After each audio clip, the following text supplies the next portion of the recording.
നമസ്കാരം. അനു ഓൺലൈനിലേക്ക് ഏവർക്കും സ്വാഗതം. 8ാം തരത്തിലെ അടിസ്ഥാന പാഠാവലി 2ാമത്തെ യൂണിറ്റ് ആയുരാരോഗ്യ സൗഖ്യം. ഈ യൂണിറ്റിലെ അവസാനത്തെ പാഠമാണ് ഇന്നത്തെ ക്ലാസ്. സുഗതകുമാരി എഴുതിയ മേഘം വന്നു തൊട്ടപ്പോൾ എന്ന കൃതിയിൽ നിന്നെടുത്ത ഒരു കത്താണ് സ്നേഹപൂർവം അമ്മ എന്ന പാഠഭാഗം. ഇനി നമുക്ക് എഴുത്തുകാരിയെ പരിചയപ്പെടാം. സുഗതകുമാരി മലയാളത്തിലെ പ്രശസ്ത കവയിത്രിയും പരിസ്ഥിതി പ്രവർത്തകയുമായിരുന്നു സുഗതകുമാരി. പത്തനംതിട്ട ജില്ലയിലെ ആറന്മുളയിൽ ജനനം. കേരള സംസ്ഥാന വനിതാ കമ്മീഷന്റെ ആദ്യ ചെയർപേഴ്സൺ ആയിരുന്നു. അഭയ എന്ന സ്ഥാപനത്തിന്റെ സ്ഥാപക സെക്രട്ടറിയാണ് ഇവർ. സേവ് സൈലന്റ് വാലി പ്രതിഷേധത്തിൽ വലിയ പങ്കുവഹിച്ചു. പ്രധാന കൃതികൾ മുത്തുച്ചിപ്പി, പാതിരാ പൂക്കൾ. കേരള സാഹിത്യ അക്കാദമി അവാർഡ് ഈ കൃതിക്ക് ലഭിച്ചിട്ടുണ്ട്. പാവം മാനവഹൃദയം, പ്രണാമം, ഇരുൾ ചിറകുകൾ, രാത്രിമഴ. കേന്ദ്ര സാഹിത്യ അക്കാദമി അവാർഡ്, സാഹിത്യ പ്രവർത്തക അവാർഡ് എന്നിവ ലഭിച്ചിട്ടുണ്ട്. അമ്പലമണി, ആശാൻ പ്രൈസ്, വയലാർ അവാർഡ്, ഓടക്കുഴൽ പുരസ്കാരം എന്നിവ ലഭിച്ചിട്ടുണ്ട് ഈ കൃതിക്ക്. കുറിഞ്ഞിപ്പൂക്കൾ, തുലാവർഷപ്പച്ച, രാധ എവിടെ, കൃഷ്ണ കവിതകൾ, മേഘം വന്നു തൊട്ടപ്പോൾ. ഇത് ലേഖനങ്ങളാണ്. ഈ ലേഖനത്തിൽ നിന്നാണ് നമുക്ക് പഠിക്കാനുള്ള കത്ത് ഉൾപ്പെടുത്തിയിരിക്കുന്നത്. ദേവദാസി, വാഴത്തേൻ, മലമുകളിലിരിക്കെ, സൈലന്റ് വാലി, നിശബ്ദവനം, കാവ് തീണ്ടല്ലേ. ഈ കൃതിയും ലേഖനങ്ങളുടെ സമാഹാരമാണ്. സഹ്യഹൃദയം, പെൺകുഞ്ഞ് 90. സുഗതകുമാരിക്ക് ലഭിച്ച പുരസ്കാരങ്ങൾ: ലളിതാംബിക അന്തർജനം അവാർഡ്, വള്ളത്തോൾ അവാർഡ്, പത്മശ്രീ പുരസ്കാരം, ആദ്യത്തെ ഇന്ദിരാ പ്രിയദർശിനി വൃക്ഷമിത്ര അവാർഡ് എന്നിവ ലഭിച്ചിട്ടുണ്ട്. 2020 ഡിസംബർ 23 അവർ അന്തരിച്ചു. പാഠഭാഗത്തിലേക്ക് പ്രവേശിക്കുന്നതിന് മുമ്പായി നൽകിയിരിക്കുന്ന വരികളുടെ ആശയം കൂടി മനസ്സിലാക്കാം. വീണുയർന്നു വളരണം, കണ്ണു രണ്ടും തെളിയണം, പൂവിരിഞ്ഞ വഴികളിൽ മുള്ളുകണ്ട് നീങ്ങണം. ഈ വരികൾ വാത്സല്യം എന്ന ചലച്ചിത്രത്തിനു വേണ്ടി കൈതപ്രം നമ്പൂതിരി രചിച്ചതാണ്. ഈ വരികളുടെ ആശയം എന്താണെന്ന് മനസ്സിലാക്കാം. ആർക്കും ജീവിതത്തിൽ തെറ്റുപറ്റാം, പ്രത്യേകിച്ച് ചെറുപ്പക്കാർക്ക്, യുവാക്കൾക്ക്.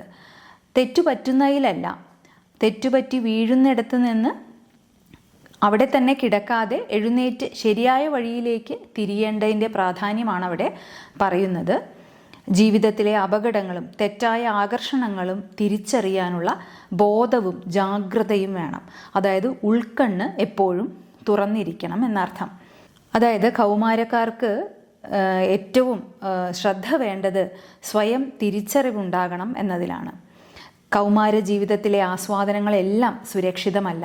കൂട്ടുകാരുടെ പ്രേരണയോ മോഡേൺ ട്രെൻഡുകളോ സാഹസികതയുടെ പേരിൽ ചെയ്യുന്ന പരീക്ഷണങ്ങൾ, ഇവ പലപ്പോഴും പൂവിരിഞ്ഞ വഴി പോലെ തോന്നാം. എന്നാൽ അവയുടെ അടിയിൽ തുളഞ്ഞു കയറുന്ന മുള്ളുകൾ ഉണ്ടാവും എന്ന ഓർമ്മ ഉണ്ടാകണം. ഇതൊക്കെയാണ് ഈ വരികളുടെ ആശയം. ഇനി നമുക്ക് പാഠഭാഗത്തിലേക്ക് വരാം. സ്നേഹപൂർവം അമ്മ. കുഞ്ഞുമോനെ, നിന്റെ കത്ത് കിട്ടിയിട്ട് 3 ആഴ്ചയായി. അമ്മ എന്നും നോക്കിയിരിക്കുകയാണ്. ആ മഹാനഗരത്തിൽ നീ തനിച്ചാണല്ലോ. അമ്മയ്ക്ക് പരിഭ്രമത്തിന് ഇന്നലെ പ്രത്യേകിച്ച് ഒരു കാര്യം കൂടി ഉണ്ടായി. ഒരു കൂട്ടുകാരിക്ക് വേണ്ടി മനോരോഗ ആശുപത്രിയിലെ ഡോക്ടറോട് ചില കാര്യങ്ങൾ ചോദിക്കാൻ ഞങ്ങൾ ഇന്നലെ അവിടെ പോയി. ഡോക്ടർ വാർഡിലായിരുന്നു. അദ്ദേഹത്തെ കണ്ടിട്ട് ഞങ്ങൾ മടങ്ങുമ്പോൾ നിരനിരയായുള്ള മുറികളിൽ നിന്നുയരുന്ന ബഹളവും പുലമ്പലും ചിരിയും കരച്ചിലുമെല്ലാം കേട്ടുകൊണ്ട് തിടുക്കത്തിൽ പോരുമ്പോൾ പെട്ടെന്ന് അമ്മേ അമ്മേ എന്ന് ഉറക്കെയുള്ള ഒരു വിളി. ഞാൻ ഞെട്ടിത്തെറിച്ചുപോയി. മോനെ, നിന്റെ ശബ്ദമായിരുന്നു അത്. ആ വിളി കേട്ടിടത്തേക്ക് ഞാൻ ഓടിച്ചെന്നു. അഴികളിൽ പിടിച്ചുകൊണ്ട് ആ കുട്ടി നിൽക്കുന്നു. വെളുത്തു നിവർന്ന ഒരു 18കാരൻ. നിന്റെ അതേ മട്ട്, അതേ നിറവും ചുരുണ്ട മുടിയും, അതേ മുഖഭാവവും. പക്ഷെ കണ്ണുകൾ കുഴിഞ്ഞ് കറുത്ത് ശൂന്യമായി നെഞ്ചു കൂടുകെട്ടി ആകെ പരവശനായി മലിനനായി അവൻ അഴികൾക്കിടയിലൂടെ എൻ്റെ നേർക്ക് കൈനീട്ടി ഉറക്കെ കരഞ്ഞു വിളിക്കാൻ തുടങ്ങി. അമ്മേ അമ്മേ, അമ്മ പോവല്ലേ, എന്നെ ഇവിടെ വിട്ടിട്ട് പോവല്ലേ. ഞാൻ ആ നീട്ടിയ കൈ പിടിച്ചു. കരയല്ലേ മോനെ എന്ന് ആശ്വസിപ്പിച്ചു. എൻ്റെ കുട്ടിക്ക് എന്തു പറ്റി എന്ന് ചോദിച്ചു. അവൻ കണ്ണീര് തുടച്ചുകൊണ്ട് പറഞ്ഞു, അമ്മേ, മദ്യവും മയക്കുമരുന്നുകളും എന്നെ ഇവിടെ കൊണ്ടുവന്നു. അവൻ തേങ്ങി തേങ്ങി കരയാൻ തുടങ്ങി. മുറിയിലുള്ള മറ്റു രോഗികൾ അവനെ ശാസിക്കുന്നു. പാഠഭാഗം തുടങ്ങുന്നത് കണ്ടാൽ തന്നെ അറിയാം ഒരു കത്തിൻ്റെ രൂപമാണ് അതിനുള്ളത്, അല്ലേ? പുകവലി, മദ്യം, മയക്കുമരുന്ന് എന്നിവയ്ക്ക് അടിമപ്പെടുന്ന കൗമാരത്തെക്കുറിച്ചുള്ള ആശങ്കകളാണ് ഈ പാഠം മുന്നോട്ട് വയ്ക്കുന്നത്. മനോരോഗ ആശുപത്രിയിൽ സുഹൃത്തിനൊപ്പം പോയപ്പോൾ 18 വയസ്സ് മാത്രം പ്രായമുള്ള ഒരു കൗമാരക്കാരൻ ഭ്രാന്തമായി നിലവിളിക്കുന്ന ഹൃദയഭേദകമായ കാഴ്ച കവയിത്രി കാണാനിടയായി. ആ കാഴ്ച അതേ പ്രായത്തിലുള്ള തൻ്റെ മകനെ കത്തിലൂടെ അറിയിക്കുന്ന രീതിയിലാണ് ഈ പാഠഭാഗത്തിൻ്റെ രചന. വെറും ഒരു രസത്തിനാണ് പലപ്പോഴും നമ്മൾ ലഹരിക്ക് അടിമപ്പെടുന്നത്, പ്രത്യേകിച്ചും കുട്ടികൾ, അല്ലേ? ആ രീതിയിലായിരിക്കാം ഇവിടെ ഈ ഒരു 18കാരനും അകപ്പെട്ടു പോയത്. അമ്മേ അമ്മേ എന്നുള്ള ആ വിളി കേട്ട് അവർ ഓടിയെത്തുന്നു. തൻ്റെ മകൻ്റെ അതേ പ്രായം, അതേ മുഖഭാവം, മാത്രമല്ല അമ്മേ എന്നാണ് ആ വിളി, അല്ലേ? അപ്പോൾ ഉള്ളിൽ മാതൃത്വമുള്ള ഏതൊരു സ്ത്രീയും ആ വിളി കേട്ട് തിരിഞ്ഞു നോക്കാതിരിക്കില്ല. അവർ ഓടിച്ചെല്ലുന്നു, അഴികൾക്കിടയിലൂടെ ആ കുഞ്ഞിനെ കാണുന്നു. അതായത് നല്ല ചുറുചുറുക്കുള്ള ഒരു പയ്യനാവേണ്ടതാണ്, പക്ഷേ കണ്ണുകളൊക്കെ കുഴിഞ്ഞ് കറുത്ത് ശൂന്യമായി, നെഞ്ചുകൂട് കെട്ടി പരവശൻ എന്നാൽ ആകെ തളർന്നവൻ, മലിനനായി, ആകെ വൃത്തികേടായിട്ടാണ് കിടക്കുന്നത്. അവൻ്റെ വസ്ത്രം ആയിക്കോട്ടെ, അവനെ കാണുന്ന കാഴ്ചയിലാകട്ടെ, അവനാകെ തീരെ വൃത്തിയില്ലാത്ത രീതിയിലാണ് കാണപ്പെടുന്നത്. അഴികൾക്കിടയിലൂടെ, ജയിലിലാണ് കിടക്കുന്നത്, അപ്പോൾ ഒരു ഭ്രാന്താശുപത്രിയാണ്, അഴികളിലാണ് ഇട്ടിരിക്കുന്നത്. ഉറക്കെ കരയുന്നു, എന്നെ വിട്ടിട്ട് പോവല്ലേ എന്ന് പറയുന്നു. ചിലപ്പോൾ ബോധത്തിനും അബോധത്തിനും ഇടയിലുള്ള ചില തിരിച്ചറിവുകളാകാം തന്നെ ഇവിടെ ഇട്ടിട്ട് പോകല്ലേ എന്നൊക്കെ പറയുന്നത്, അല്ലെങ്കിൽ അവനെ കൊണ്ടത് പറയിപ്പിക്കുന്നത്. അപ്പോൾ അത് കണ്ട് ഹൃദയം തകർന്ന എഴുത്തുകാരി ഇവിടെ ചോദിക്കുന്നു, നിനക്ക് എന്താണ് പറ്റിയത്, എൻ്റെ കുട്ടിക്ക് എന്താണ് പറ്റിയത് എന്ന് ചോദിക്കുന്നു. അവൻ കണ്ണുനീര് തുടച്ചുകൊണ്ട് പറഞ്ഞു, എന്നെ ഇവിടെ എത്തിച്ചത് മദ്യവും മയക്കുമരുന്നുമാണ് എന്ന്. മറ്റു രോഗികൾ അവനെ ശാസിക്കുന്നു. ശാസിക്കുക, വഴക്കു പറയുക. തുടർന്ന് വായിക്കാം. അവിടെ നിന്ന ഒരു ആശുപത്രി ജോലിക്കാരൻ പറഞ്ഞു, ഈ കൊച്ചൻ എൻജിനീയറിങ്ങിന് പഠിക്കുകയായിരുന്നു, വലിയ പാട്ടുകാരനാ, ഒക്കെ തുലച്ചു. ഇവനൊക്കെ ആദ്യം ഒരു രസത്തിന് തുടങ്ങും, പിന്നെ ഗതിയില്ല. പെട്ടെന്ന് അവൻ്റെ ഭാവം മാറി, കരച്ചിൽ നിന്നു. പൈശാചികമായി അമർത്തിയ ഒരു മുരളലോടെ അവൻ സെല്ലിൻ്റെ ഇരുമ്പഴിയിൽ തലയിട്ടടിക്കാൻ തുടങ്ങി. അരുതേ എന്ന് ഞാൻ ഉറക്കെ നിലവിളിച്ചു പോയി. ആശുപത്രി ജോലിക്കാർ എന്നെ അവിടെ നിന്ന് മാറ്റി പുറത്തേക്ക് അയച്ചു. ഗേറ്റിലെത്തിയപ്പോഴും അവൻ്റെ നിലവിളി എനിക്ക് കേൾക്കാമായിരുന്നു. അമ്മേ പോവല്ലേ, എനിക്ക് സഹിക്കാൻ വയ്യേ, തീ പിടിക്കുന്നു, തീയ്, അയ്യോ ഒരു ഷോട്ട്, ഒന്ന് മാത്രം മതി, ഒന്ന് മതിയമ്മേ. ചെവി പൊത്തിക്കൊണ്ട് ഞാൻ അവിടെ നിന്ന് പോന്നു. അപ്പോൾ അടുത്ത് നിന്ന ഒരു ജീവനക്കാരൻ പറയുന്നു, എൻജിനീയറിങ്ങിന് പഠിച്ചിരുന്ന കുട്ടിയാണിത്, നന്നായി പാട്ട് പാടും, പക്ഷെ എല്ലാം തുലച്ചു, എല്ലാം കളഞ്ഞു. അവൻ എല്ലാം തുലച്ചു എന്ന് പറയുന്നിടത്ത് അവൻ ദുശീലത്തിലേക്ക് പോയി എന്നാണ്. ആദ്യം ഒരു രസത്തിനാണ് ഇത് തുടങ്ങുക. ചിലപ്പോൾ കൂട്ടുകാർ നിർബന്ധിച്ചേക്കാം, പുക വലിച്ചില്ലെങ്കിൽ അല്ലെങ്കിൽ മദ്യം കഴിച്ചെങ്കിൽ മാത്രമേ നീ വലിയ ആളാണെന്ന് കാണുള്ളൂ എന്നൊക്കെയുള്ള അവരുടെ പ്രേരണയോ സമ്മർദ്ദമോ ഒക്കെ ആവാം. ഞാൻ എൻ്റെ കൂട്ടുകാരേക്കാൾ തീരെ പുറകിലല്ല എന്നുള്ള ആ ഒരു ചിന്ത വരുമ്പോഴാണ് ഇതിനൊക്കെ അടിമപ്പെടുന്നത്. അപ്പോൾ ആ ഒരു കാര്യമാണ് ഇവിടെ ജീവനക്കാരൻ പറയുന്നത്. ഒരു രസത്തിന് തുടങ്ങും, പിന്നെ ഗതിയില്ല. പതുക്കെ ലഹരി നമ്മളെ അതിൻ്റെ നീരാളിപ്പിടുത്തത്തിൽ അകപ്പെടുത്തും എന്നാണ്. നമുക്ക് പിന്നെ അതിൽ നിന്ന് രക്ഷ നേടാൻ വലിയ ബുദ്ധിമുട്ടാണ്. ഈ പറയുന്നതിൻ്റെ ഇടയിൽ തന്നെ ആ കുട്ടിയുടെ ഭാവം മാറുന്നു. അതുവരെയുള്ള കരച്ചിലല്ല, പൈശാചികമായി ഒരു പിശാചിനെ പോലെ മുരണ്ടുകൊണ്ട് അവൻ സെല്ലിൻ്റെ ഇരുമ്പഴിയിൽ തലയിട്ടടിക്കാൻ തുടങ്ങി. അപ്പോൾ ഭ്രാന്ത് അങ്ങനെയാണല്ലോ, ചിലപ്പോൾ നോർമലാണെന്ന് നമുക്ക് തോന്നാം, ചിലപ്പോൾ കരയും, ചിലപ്പോൾ ചിരിക്കും. ഇത് കണ്ടു നിൽക്കാൻ പറ്റാതെ ഇവിടെ എഴുത്തുകാരി അരുതേ എന്നൊക്കെ നിലവിളിക്കുന്നുണ്ടെങ്കിലും ജീവനക്കാർക്ക് ഇതൊക്കെ പരിചിതമാണ്. അവർ എഴുത്തുകാരിയെ അവിടെ നിന്ന് പറഞ്ഞയക്കുന്നു. ഗേറ്റിലെത്തുമ്പോഴും അമ്മേ പോവല്ലേ എന്നുള്ള അവൻ്റെ നിലവിളി കേൾക്കാം.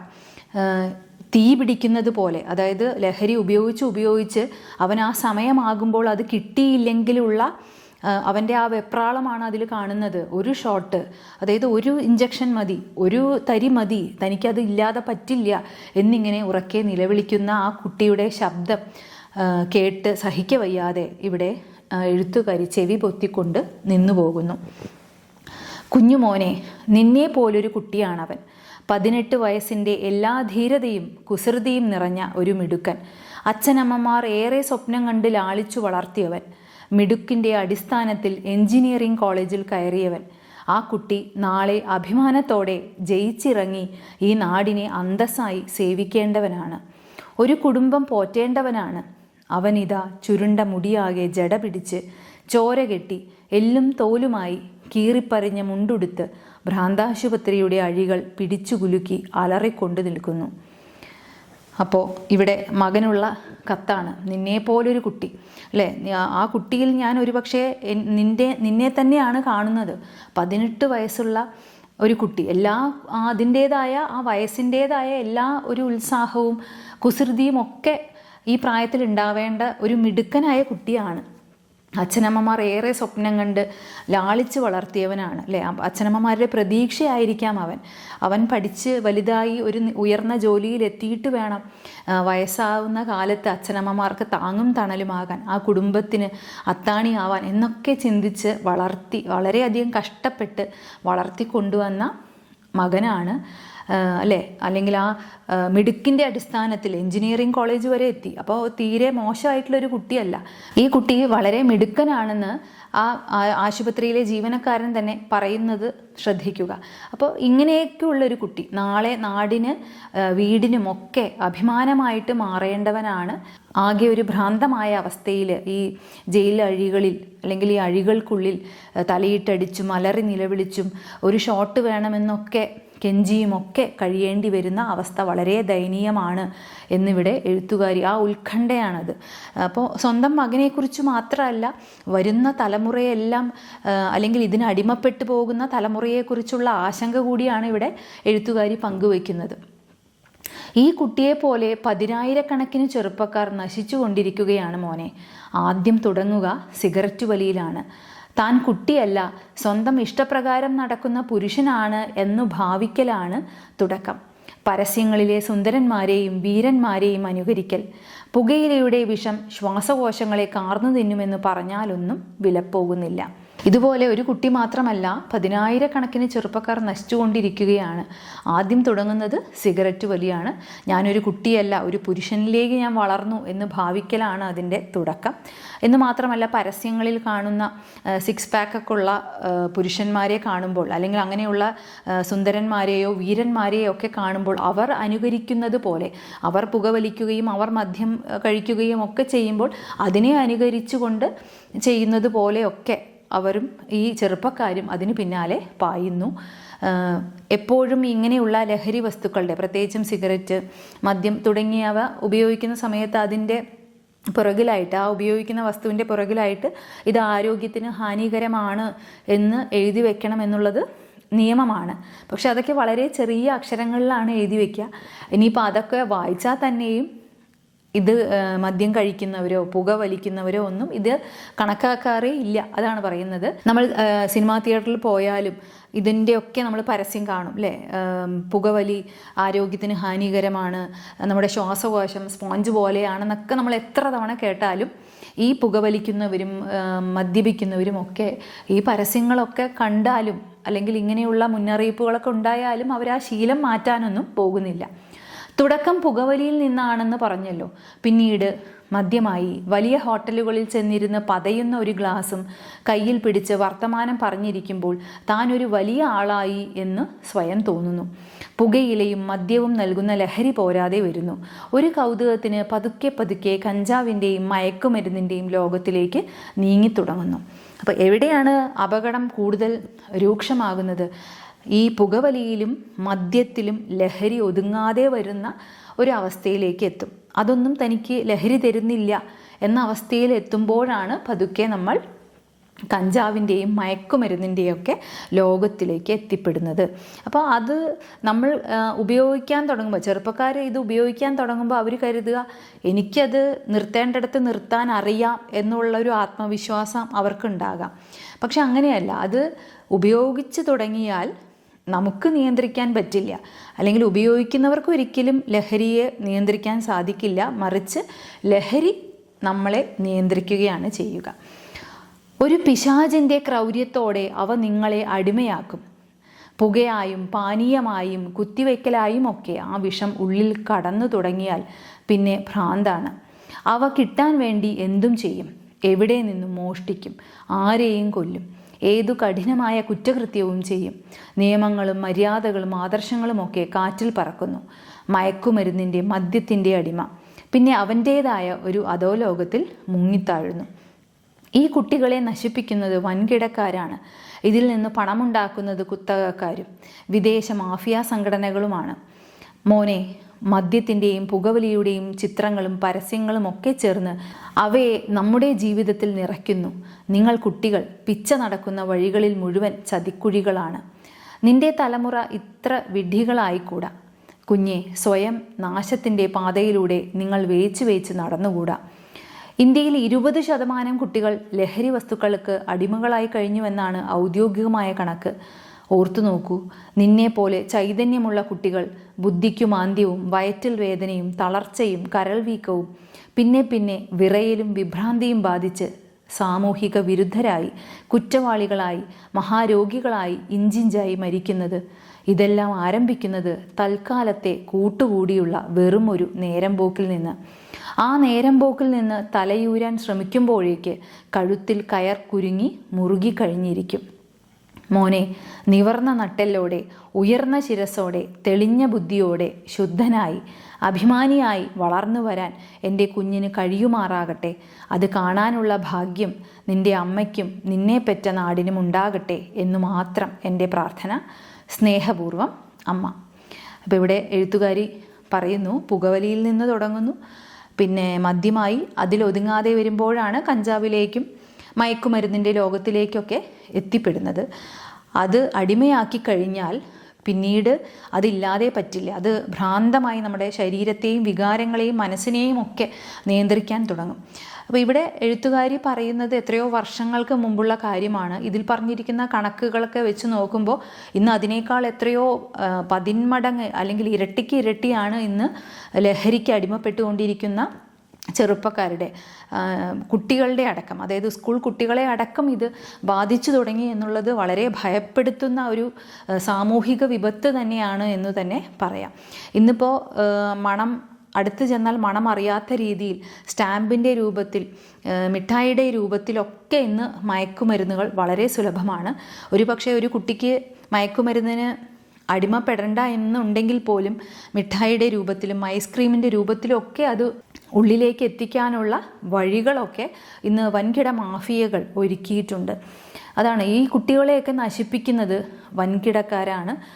ഇതിൽ നിന്ന് പണമുണ്ടാക്കുന്ന വലിയ വലിയ കുത്തകക്കാരാണ്, വിദേശ മാഫിയ സംഘങ്ങളാണ്. അപ്പോൾ ഇതൊക്കെ വേണ്ട രീതിയിൽ നിയന്ത്രിക്കാനുള്ള വളരെ ശക്തമായ നിയമം നമ്മുടെ നാട്ടിൽ ഉണ്ടാകണം എന്നാണ് ഇവിടെ എഴുത്തുകാരി പറയുന്നത്.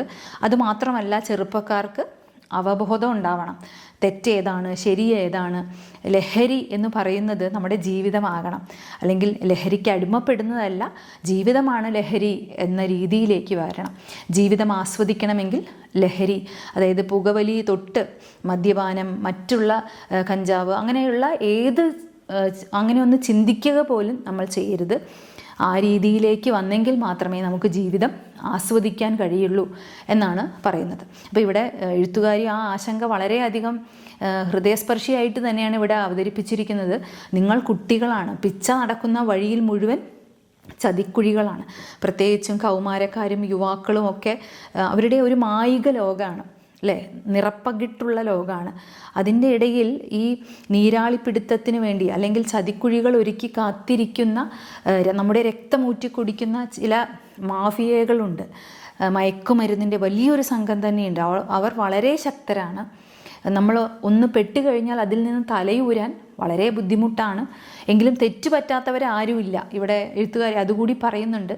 അതിൽ നിന്ന് തിരിച്ചു വരണം. നമ്മൾ തെറ്റ് പറ്റിയാലും ഇന്ന് അതിൽ നിന്നെല്ലാം പുറത്തു കടക്കാനുള്ള ഒരുപാട് ചികിത്സകളുണ്ട്. അപ്പോൾ കുട്ടികൾ അതാണ് ശ്രദ്ധിക്കേണ്ടത്. നമ്മൾ പരമാവധി ആ വഴിയിലേക്ക് പോകാതിരിക്കുക. ചെന്ന് പെട്ടാലും അബദ്ധം പറ്റി എന്നറിഞ്ഞാൽ അത് മുതിർന്നവരെ അറിയിക്കുക, അധ്യാപകരെ അറിയിക്കുക, മാതാപിതാക്കളെ അറിയിക്കുക. തീർച്ചയായും അതിൽ നിന്ന് പുറത്തു കടക്കാനുള്ള ചികിത്സകൾ ഇന്ന് നിരവധിയാണ്. അപ്പോൾ ഈ ഒരു നേരം പോക്കിന് വേണ്ടി നമ്മൾ തുടങ്ങുന്നു, അത് വലിയ അപകടത്തിൽ ചെന്നെത്തുന്നു എന്നൊക്കെ ഇവിടെ എഴുത്തുകാരി പറയുന്നുണ്ട്.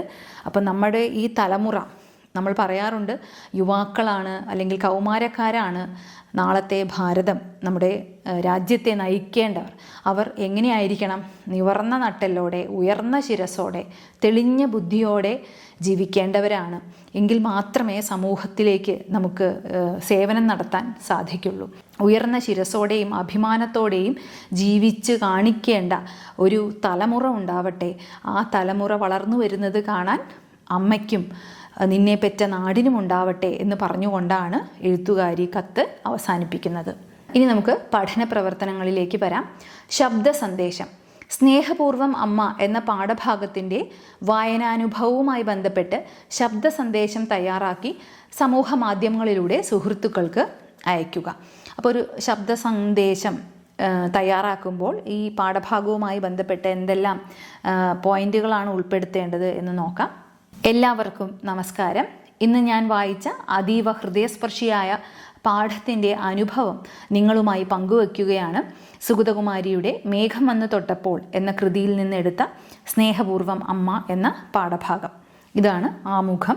ഈ പാഠത്തിൻ്റെ ഹൃദയത്തിൽ ഒളിഞ്ഞിരിക്കുന്നത് കൗമാരത്തെ പിടിച്ചുലയ്ക്കുന്ന ഒരു വലിയ യാഥാർത്ഥ്യമാണ് പുകവലി, മദ്യം, മയക്കുമരുന്ന് എന്നിവയുടെ ചൂഷണം. മനോരോഗ ആശുപത്രിയിൽ സുഹൃത്തിനൊപ്പം പോകുന്ന ഒരു അമ്മയുടെ കണ്ണിലൂടെ ഈ ഭീഷണിയുടെ സത്യരൂപം കവയിത്രി നമ്മെ കാണിക്കുന്നു.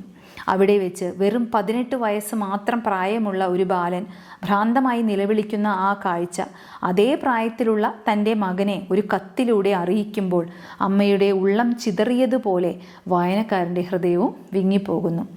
വെറും രസത്തിനോ ഒരു ശ്രമം എന്ന പേരിലോ തുടങ്ങുന്ന ലഹരി ഉപയോഗം എങ്ങനെ ജീവിതത്തെ ദുരന്തങ്ങളിലേക്ക് നയിക്കുന്നു എന്ന് കവയിത്രി അതീവ ഉത്കണ്ഠയോടെ മുന്നറിയിപ്പ് നൽകുന്നു. കൗമാരത്തിലേക്ക് ചൂടുവയ്ക്കുന്ന ഓരോ കുട്ടിയെയും അവരെ സ്നേഹിക്കുന്ന ഓരോ മാതാപിതാക്കളെയും ഈ പാഠം ഒരിക്കലും മറക്കാനാവാത്ത ഒരു സത്യത്തിലേക്ക് നയിക്കുന്നു. സുരക്ഷിത ജീവിതം ശരിയായ തീരുമാനങ്ങളിൽ നിന്നാണ് ആരംഭിക്കുന്നത്. ഈ പാഠം വലിയൊരു ചിന്ത ഉണർത്തുന്നുണ്ട്. ഒരൊറ്റ തെറ്റായ ചുവട് പോലും മുഴുവൻ ജീവിതത്തിൻ്റെ ദിശ മാറ്റിമറിക്കും എന്നത്. ഇനി അടുത്ത ചോദ്യം, നിരീക്ഷണക്കുറിപ്പ്. ഈ കൊച്ചൻ എഞ്ചിനീയറിംഗ് പഠിക്കുകയായിരുന്നു. വലിയ പാട്ടുകാരനാ, ഒക്കെ തുലച്ചു. ഇവനൊക്കെ ആദ്യം ഒരു രസത്തിന് തുടങ്ങും, പിന്നെ ഗതിയില്ല. ആശുപത്രി ജോലിക്കാരൻ്റെ വാക്കുകൾ ശ്രദ്ധിച്ചുവല്ലോ. പിന്നീട് അവന് സംഭവിച്ചത് എന്തല്ല? നിങ്ങളുടെ മനസ്സിനെ സ്പർശിച്ച സന്ദർഭങ്ങൾ പാഠഭാഗത്ത് നിന്ന് കണ്ടെത്തി അവതരിപ്പിക്കൂ. സമൂഹത്തെ ലഹരി വിപത്തിൽ നിന്നും രക്ഷിക്കാൻ നമുക്ക് എന്തൊക്കെ ചെയ്യാനാവും? സ്വന്തം നിരീക്ഷണങ്ങൾ കൂട്ടുകാരുമായി പങ്കുവെച്ച് കുറിപ്പ് തയ്യാറാക്കൂ. ഈ ചോദ്യത്തിൽ ആദ്യത്തെ ഭാഗം, പാഠഭാഗം നിങ്ങളെ ഏതെല്ലാം രീതിയിൽ സ്പർശിച്ചു എന്നുള്ളതാണ് വ്യക്തമാക്കേണ്ടത്. ഏത് ഭാഗമാണ് നിങ്ങൾക്ക് ഇഷ്ടപ്പെട്ടത്, അതിന് കാരണം എന്താണ് എന്നുകൂടി വിശദീകരിച്ചിട്ട് വേണം ആ ചോദ്യം അവസാനിപ്പിക്കാൻ. രണ്ടാമത്തേത്, നമുക്ക് എന്തെല്ലാം ചെയ്യാൻ കഴിയും, ലഹരി വിപത്തിൽ നിന്ന് രക്ഷിക്കാൻ എന്തൊക്കെ ചെയ്യാൻ കഴിയും എന്നുള്ളതിൻ്റെ പോയിന്റുകൾ നോക്കാം.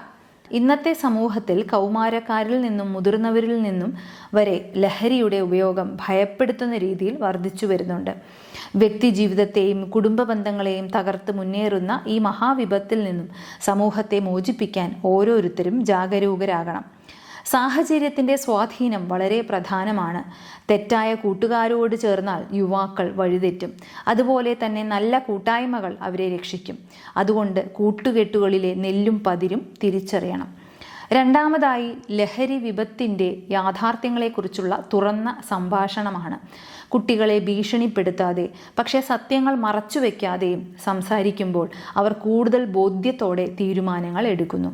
ഇതിന് സ്കൂളുകളിൽ അവബോധ ക്ലാസുകളും മാതാപിതാക്കളുടെ പങ്കാളിത്തവും വളരെയേറെ സഹായകരമാണ്. ഒഴിവു സമയം തെറ്റായ കൈകളിൽ ചെല്ലുമ്പോൾ ലഹരിയിലേക്ക് വഴിമാറാൻ സാധ്യത കൂടുതലാണ്. കായികം, കല, വായന പോലുള്ള ആരോഗ്യകരമായ പ്രവർത്തനങ്ങൾ കുട്ടികളെ മാനസികമായും ശാരീരികമായും ശക്തരാക്കുന്നു. സമൂഹത്തിൻ്റെ പങ്കും ഇക്കാര്യത്തിൽ നിർണായകമാണ്. നാട്ടുകൂട്ടങ്ങൾ, യുവജന സംഘടനകൾ, ക്ലബ്ബുകൾ തുടങ്ങിയവ ലഹരി വിരുദ്ധ പ്രവർത്തനങ്ങൾ ശക്തമാക്കണം. സംശയാസ്പദമായ സംഭവങ്ങളെക്കുറിച്ച് അധികൃതരെ അറിയിക്കുവാനും ഓരോ പൗരനും ധൈര്യത്തോടെ മുൻപോട്ട് വരണം. ലഹരിയെ തോൽപ്പിക്കുക ഒരാളുടെ ദൗത്യമല്ല, സമൂഹത്തിൻ്റെ കൂട്ടായ ഉത്തരവാദിത്തമാണത്.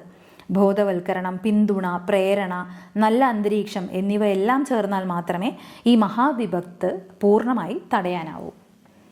ഇനി അടുത്ത ചോദ്യത്തിലേക്ക് വരാം. വിശകലനം ചെയ്യാം.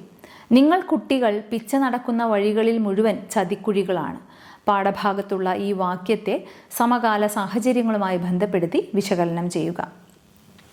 സോഷ്യൽ മീഡിയ, സൈബർ ലോകം, തെറ്റായ കൂട്ടുകെട്ടുകൾ, ലഹരി വലകൾ, മത്സരാധിഷ്ഠിതവും സമ്മർദ്ദപൂർണവുമായ ജീവിതം എന്നിവയിലൂടെയാണ് ഇന്നത്തെ കുട്ടികൾ കടന്നുപോകുന്നത്. ഇൻസ്റ്റാഗ്രാം, യൂട്യൂബ് തുടങ്ങിയ പ്ലാറ്റ്ഫോമുകളിൽ വരുന്ന അപകടകരമായ ചലഞ്ചുകൾ, തെറ്റായ സ്വാധീനങ്ങൾ, ഓൺലൈൻ ബുള്ളിയിങ് ഇവയെല്ലാം കുട്ടികളെ മാനസികമായി ക്ഷയിപ്പിക്കുന്ന ചതിക്കുഴികൾ തന്നെയാണ്. കൂടാതെ ഗെയിം അഡിക്ഷൻ, ഇൻ ഗെയിം സ്കാമുകൾ, അജ്ഞാതരുമായി ചാറ്റിംഗ്, വ്യക്തിവിവരമോഷണം ഇതെല്ലാം ഭയപ്പെടുത്തുന്ന ഒന്നു തന്നെയാണ്.